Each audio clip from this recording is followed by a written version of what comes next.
Hello, and welcome to State of the Clan Episode 5. Today we're going to do something a little different. We're not going to talk strictly about our own clan, because you guys aren't interesting enough for another episode. So we're going to talk about Warframe in general, and just what it's like to run a clan. So, starting off right away, let's talk about some upcoming Warframe news here. Everyone's been talking about this the most, Warframe buffs and nerfs. Everyone's been talking about the Ember Nerf, the Banshee Nerf, the Chroma Nerf, Atlas rework, Zephyr rework. Wishy, what do you think about Ember? All the ones listed that are being changed, Ember's the one you probably play the most. Should we put this as State of the Clan or State of Warframe? I feel like we already have like 3 or 4 different lists. Ah, that's fair. What was the question? How do you feel about the Ember Nerf? I was saying, because of all the Warframe buffs and nerfs that are being changed, Ember's the one you play the most. Oh. Well, there's parts of the Ember I like and parts I don't like. Part I like when I play Ember. Part I don't like other people playing Ember. So just for those... Oh, go ahead. No, you go right ahead. I was going to say, just for those who aren't entirely aware, if you've been listening right now, you're not really sure what we're talking about, Ember's getting a big nerf to World on Fire specifically. So basically after, I think, 5 seconds, a meter's going to start counting up, sort of like Valkyrie's 4, where it's going to make the Ember's ability cost more energy, and it's going to, in this case, decrease the area that it affects. Though on the upside, you will get a damage boost. Basically, this was really to help facilitate the fact that there's just way too much Ember play at low levels where they just basically clear the entire map and no one can do anything. Honestly, I'm okay with it. Some people are pretty mad about it, but I think I'm honestly okay with the Ember nerf. Obviously, it's going to make Ember not quite as, taking out entire area, entire levels, the low levels of the star chart. But again, that's their stated reason, and I kind of agree with it. I also agree that the Ember has too much range and too much power, and exterminates basically become, can you outrace the Ember? And if you can't, you're not getting any kills. Yeah. So at that point, why even go? Why even move? Just wait at the starting screen and just wait for your reward. That's all you got to do. Basically, just race to the end, only just so you can, get there, not have to wait for the countdown timer the entire time. And I used to, when we were researching the HEMA, and we would sit there and we'd go do our defense. Dark times. We would just go as Embers. We'd sit on top of the cryopod, and we would just sit there and let our World on Fire take care of the entire thing, moving only to go get energy orbs. I'd be sitting there texting half the time that we did. So that's not really playing. That's just putting a character somewhere and waiting for the game to finish. Yeah, you're just putting the game on a timer. Pretty much. There is one thing I think ODE is overlooking, though, is I think everyone's just going to switch over to Equinox, who Equinox's day form, the main ability, is basically the same thing as Ember, but with slash damage instead of fire. So everyone's just going to do basically, until they fix that too. They'll nerf that. Yes. Yeah, the only reason that's not as popular is because Equinox is hard to get there. Ember, you just go beat Starker's Ruck. Equinox, you have to farm 8 parts instead of farm 3. I'd imagine World on Fire is a little bit more powerful than that bleed ability as well. The bleed ability does have some more CC though. They get all stunned while they're doing it. Unless you have the Firewalker mod? Whatever it is that knocks them down. Fire doesn't kill them. Yeah, if the fire doesn't kill them, they get knocked down and they sit there and they stumble on the ground. It's really funny on Ancients because they get caught in some weird loop where they just kind of just shake violently. Mm-hmm. Yeah, because basically Ancients get the feedback damage of the status effects from the people that are healing. So basically they're getting constantly knocked down by the burn. Right. But they're getting healed up, of course, because they're, they absorb all the health that they would take. But they're not doing anything else, so you just smack them around a few times. So yeah, this is a needed nerf. I'm sorry, this is the only time where I've actually been happy to see a nerf. Yeah. Another nerf is a big one for Banshee, mostly to Soundquake, which was augment for Banshee that pretty much everyone used if they played Soundquake Banshee, where basically the range and damage for it go up constantly, though the energy use goes up. So sort of like what Ember has, except the range goes up instead of down. Basically, people would fill up on energy and just sit in the middle of a room, and they'd literally hit 4 and just AFK for 5 minutes. That was annoying because I used to see a lot of that right around the time that... The fuck is that stupid thing called? It's not the Necros, it's the Nidus. Mm-hmm. When the Nidus came around, I used to see Banshees just... Because it was in a pretty small map area. Banshees just would sit there and do 4 constantly. And they'd stun lock the enemies in the spawn. They'd never come out. Exactly. Your boost juice, whatever. Yeah, juice boxes. The Ecto Cool, whatever. Yeah. So they would sit there and they'd be ruining the game. And you tell them, "Could you please not?" Well, no, don't worry. I know what I'm. No, you don't, obviously, because we need those people to come to us not just sit there and stay at this, because it wasn't really powerful enough to kill them. No. It was never powerful enough to kill them. It was just powerful enough to just keep them at bay. I mean, low level. Like if you're doing like level 10, 15 stuff, if you're doing IO and Juke, I've seen Banshees clear that out. But like for any like, you know, level 40 or up, it's just like... Yes, I really don't like having... Anything that hinders my enjoyment of the game is something that needs to be nerfed. And for sure... DE comes to him directly and talks to him about what is pissing off Wishy the most. In fact, they made dropships twice as explodable just for Wishy on playing the Vital. I fucking blow up those dropships. I don't even care if we're getting ready to fail. Whatever we're doing, I will blow up a dropship. You'll just leave the area to go chase a dropship. Correct. Also, just because I didn't mention it, the actual change to Banshee, the Soundquake, is you no longer just sit there and idle. You can basically you can sort of set a Soundquake to go off and then move, and it'll just kind of keep going, but it's a really weak, small baby one. So you can make little tiny areas of Soundquakeness instead of like the entire map being Soundquake. So I'm sure Omega is, you know, very unhappy. I know. When I think of Banshees in the clan, I think doing that. Fuck them. Not really, Omega. We love you, I think. Do we have a reason to hate Omega? Not really. All right, then we love you, Omega. Okay. Moving on.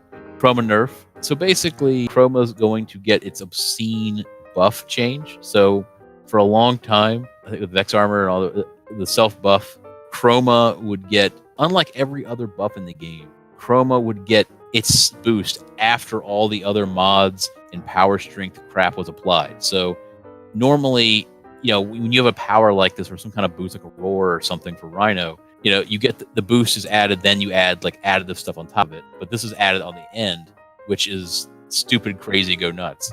So this was letting people one-shot the Eidolon. And apparently DE didn't realize this was going to be a problem when they were doing it. They basically said, we didn't realize this was an issue because they had never at any point had enemies they didn't want to get one shot of them. I think what they realized is they play tested the Eidolon with different Warframes, and they looked at each other and said, should we do the Chroma? Fuck Chroma, that weak piece of shit. So Chroma got to shine like a beautiful star for that one period of time, and now he's getting it taken away from him. Chroma's not a bad tank. You can do a tank Chroma. Yeah, but he's not the star he is right now. I don't give a fuck about Chroma. Like, I put in no time or effort to learn Chroma when he came out, so obviously Chroma sucks and is bad. I mean, you heard it there. If you play Chroma and you're in the clan, you're probably already banned. Yeah, put that as the back screen for the YouTube video. It's just like a black and white thing of Chroma, and it's just like a stamp on it that says "bad review, Wishy." So it's not my fault. It's his fault that I didn't enjoy playing as him. But you don't usually just see Chromas anywhere. You don't run around. The only time you see people play Chroma and in day-to-day games is when they're leveling him. So he got to be a shining star. This is the first time anyone's ever said, got a Chroma? And he gets that taken away. I don't think I entirely believe that, but we'll go with that. Believe what I tell you to believe. He is holding me hostage here, please. Next up is Atlas. Atlas is getting a rework. So Atlas is a frame that's definitely hasn't gotten much love throughout Warframe's history. Are they going to give him a head finally? No, he's still going to be stubby. They're going to change him. They're really doing a whole mechanic thing. They're trying to make him more synergistic, like they did with Hydroid. Remember how Hydroid made it so all his crap worked together, and you can do all this stuff in the puddle and all this other crap. Just keep casting for, yeah. Yeah. So Atlas's whole thing is based on that petrify power he has. Walks real slow, and he turns enemies to stone slowly. So he's going to turn enemies to stone, and if they get killed while they're petrified, then they turn into rubble, and he can like absorb that rubble to either restore his health or give him more armor, depending on whether health or not. So it's all about, you know, making him more tanky that way and kind of able to self-heal. And also he can use Petrify to reinforce those little baby walls he has that no one likes. And he's going to be able to use the Petrify to heal his little rumblers, so he can keep the rumblers alive longer. What about that weird ball thing that he did? Is that getting changed at all? No, that's the wall thing. That's where you make the wall. That's right. Yeah, and you can shoot the wall. That's 3 abilities. What was his 4th ability? He had the rumblers, he had the wall, and he had the Petrify. There's got to be one. He had the one punch. One punch man where he just punches someone really hard with it. I don't remember that at all. That's what you never played at. Leveled them. That's the one power people actually liked. They like to make the one punch Atlas. So they're keeping that because it's the one power people like. I think this is interesting. I think it helps. I don't know if it's going to be enough. I think I was talking to Magi and some other people about this earlier. And I think Magi had a good point, which is people didn't use the rumblers because they weren't tanky enough. They didn't use the rumblers because they didn't do enough damage to really be worth using. They would just be walking around doing shit. Yeah, I mean, I guess there's some distraction. It's nice to have some distraction, I guess, make the enemy shoot at them instead of you. But it's a neat mechanic. I think it makes him better. I don't know if it makes him good. One rumbler or two rumblers. I think they should rework his 4 to be even more synergistic, where when you cast it, it turns your Atlas into a Rhino, and you play the rest of the game as that. And that's a 4. So people get a frame near the end of the star chart. Specifically, that lets them turn into a frame they can get from the beginning of the star chart. Yes.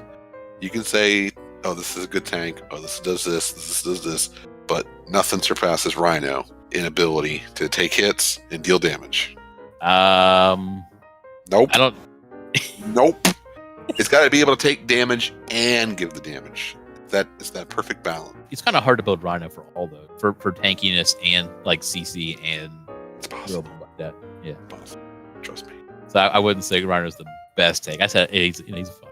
How's he not the best tank? He's got 2 levels of I can take hits. He's got good armor and he has got the iron skin. I think some people would say other things are more tanky, like a Naros, with a ton of health. And never learned to play that either. Every one of these other Warframes I played, I got to 30, I put it away, and then I went back to Rhino. If it's not one of like 5 frames, Wishy doesn't play it. Probably closer to 3. Honestly, probably closer to 2. If it's not Rhino or Volbin. Correct. Then it's just a piece of shit that doesn't work well. Those are the only 2 frames that are made well. In a long lost past, Wishy occasionally played him. Maybe no. I played Mag for a while.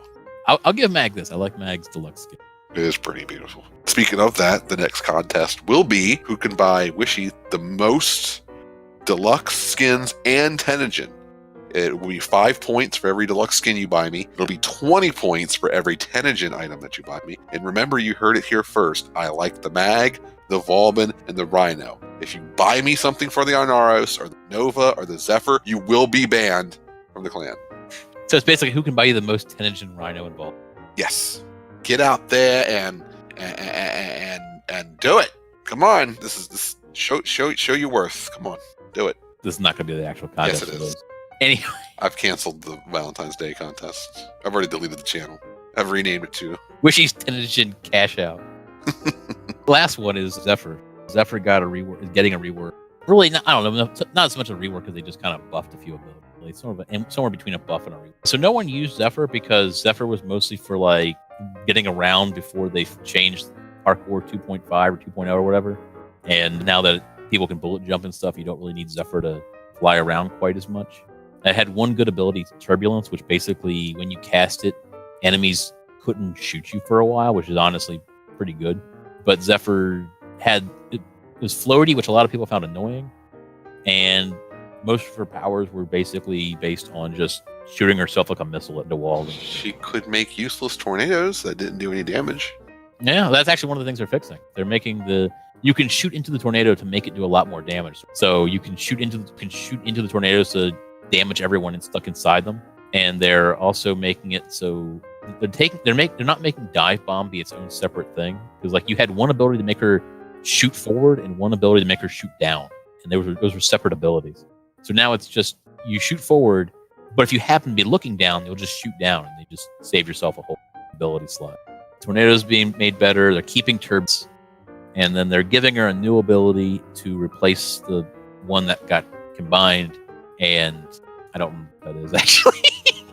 I don't think I've played Zephyr, in all honesty, probably close to 2 years.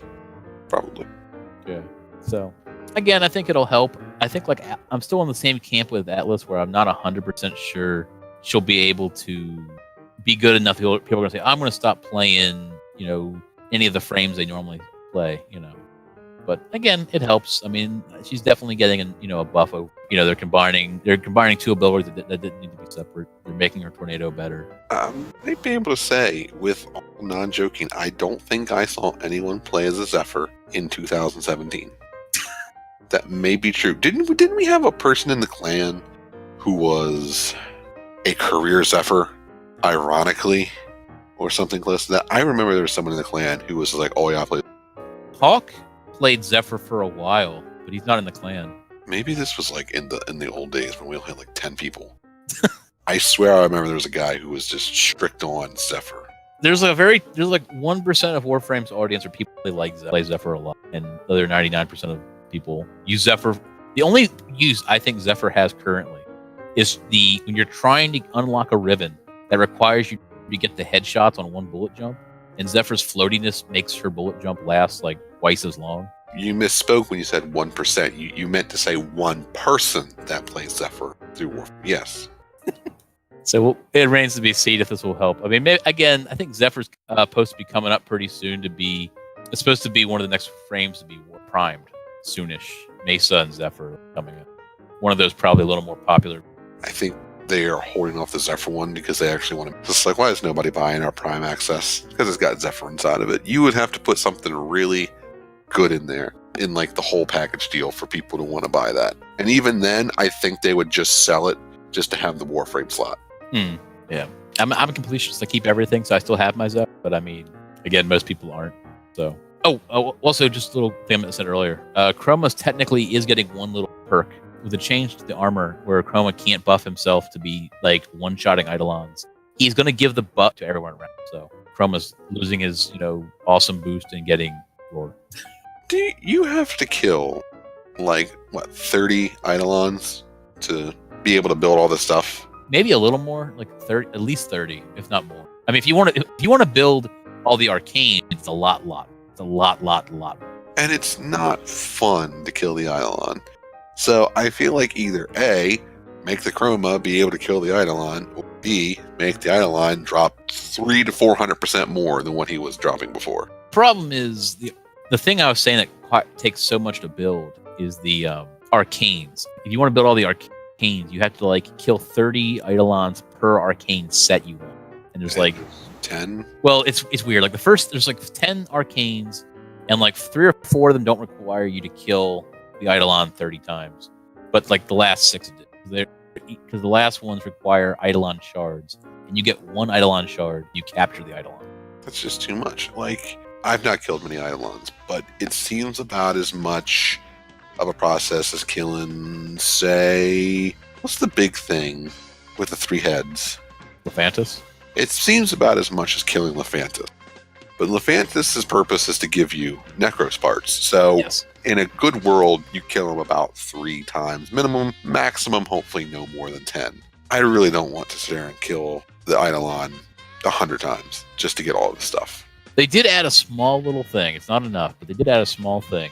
For people who basically want to be able to rank up with the quills, but they don't want to have to kill the Eidolon. You can buy a blueprint that can turn the baby cores that drop from the little Vomalus guys into the medium cores that drop when you break a limb from the Eidolon. It requires you to do some mining because you have to get the rare gems from the mining to basically turn the 2 small baby cores into the medium cores. So that gives you a way to rank up a little faster if you have some mining stuff and you're not using that for our other arcanes. Something, I guess. Everything's just about playing Eidolon. Wraps it up for part 1, where we discussed the upcoming changes to the Warframes. Unfortunately, we did not have time to talk about the weapon changes that are dropping.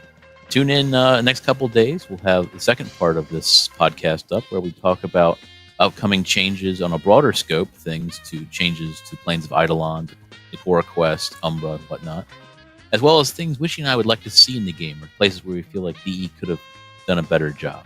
So tune in then, and we'll hope to see you there. Thank you very much.